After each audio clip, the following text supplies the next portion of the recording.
Eu sou Otávio Clark. Nós vamos falar um pouquinho hoje sobre compartilhamento de risco ou risk sharing, que é uma coisa que sem sombra de dúvida está na moda, está todo mundo falando sobre o assunto.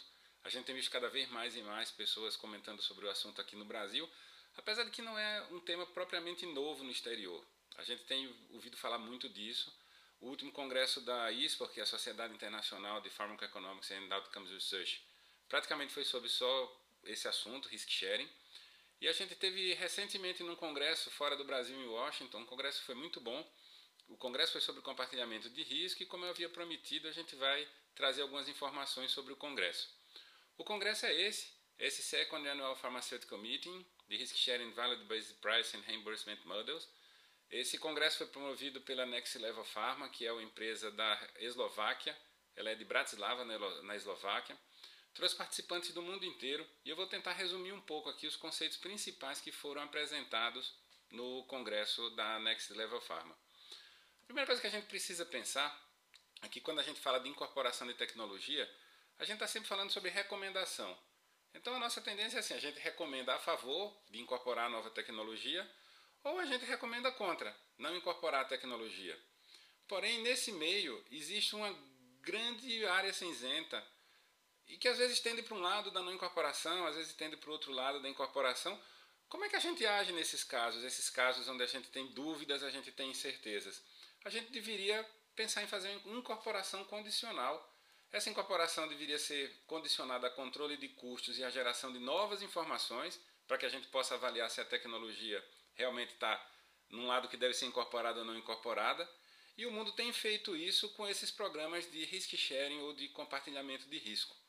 Esses programas de compartilhamento de riscos são acordos entre uma fonte financiadora da saúde e um produtor de insumos, de material, de medicamento. Tem sido mais comum ainda na área de medicamentos, mas a área de materiais está vindo.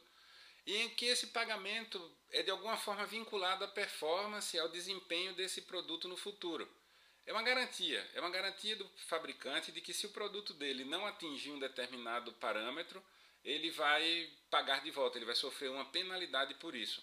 Um programa básico que foi muito difundido recentemente é esse programa do Reino Unido sobre pacientes com mieloma múltiplo.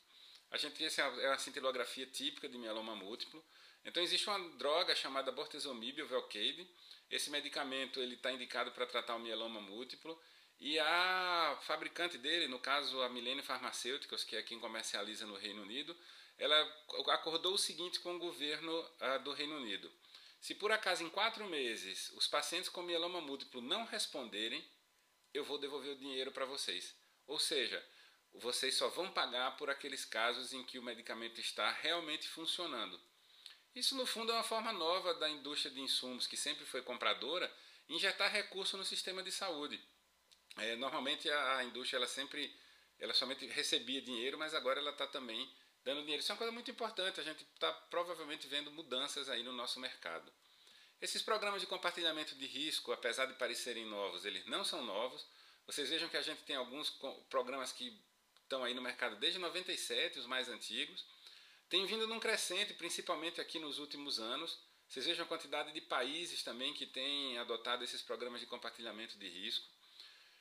Cada vez mais países estão adotando isso e de forma interessante, né? 50%, em torno de 53% desses acordos de compartilhamento de risco que são feitos no mundo, eles são na área de oncologia. Por motivos óbvios, é a área onde a gente tem mais incertezas e é a área onde a gente tem medicamentos de alto custo também. Só para dar uma ideia, esses são alguns programas de compartilhamento de risco que o NICE chama Patient Access Schemes, que foram aprovadas nos últimos anos. Veja a quantidade de indústrias diferentes que estão fazendo isso. E a quantidade diferente de doenças também que estão sendo tratadas com programas de compartilhamento de risco. Obviamente a gente tem muito câncer, a gente tem sarcoma, mieloma, câncer de pulmão, mas a gente tem outras coisas interessantes. A gente tem degeneração macular, a gente tem psoríase, a gente tem artrite reumatoide. Então a gente está vendo isso se ampliar também para outras indicações. Esse é um slide que eu trouxe do Dr. Glatzer. Por que será que isso está na agenda, né? Por que será que esses programas de compartilhamento de risco têm estado tão em voga? Primeiro, é para assegurar acesso dos pacientes a novos tratamentos nos casos onde a gente tem incerteza. que é aquela parte que eu falei, que incorpora, não incorpora, está no meio, é uma área de incerteza.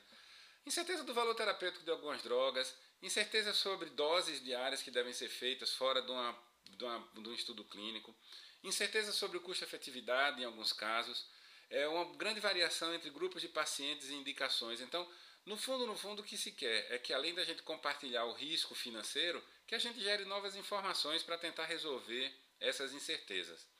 Esses acordos de compartilhamento de risco, eles são classicamente divididos em esquemas com base financeira, que são os acordos de preço e volume. Como é que isso funciona? Digamos que você faça um acordo na sua operadora de 100 mil vidas para uma determinada droga e que você espera que tenha 200 pacientes na sua carteira e que tratar esses 200 pacientes custa R$ 5.000 por mês. Se faz o acordo de que a fonte pagadora vai pagar os R$ 5.000 por mês, independente da quantidade de pacientes que entra. Obviamente que se for menos ela paga menos, mas se passar desse teto que foi estabelecido antes, ela não paga mais. Então é o que a gente chama de acordo preço e volume. Esses acordos asseguram que, independente do volume de pacientes ou do volume de tratamentos, sempre se vai ter um teto financeiro para aquele determinado medicamento ou aquela determinada prótese.